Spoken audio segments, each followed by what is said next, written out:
Struggling to manage massive amounts of data?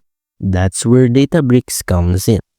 In 2025, Databricks combines data lakes and warehouses into a lakehouse, letting businesses store, process, and analyze structured and unstructured data in one platform.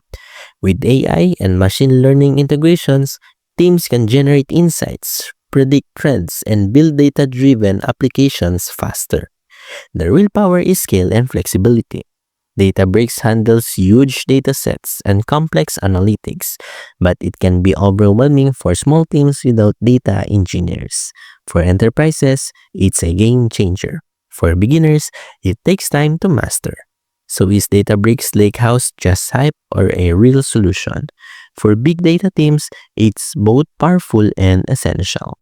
Like the video, subscribe, and comment what tool you want review next.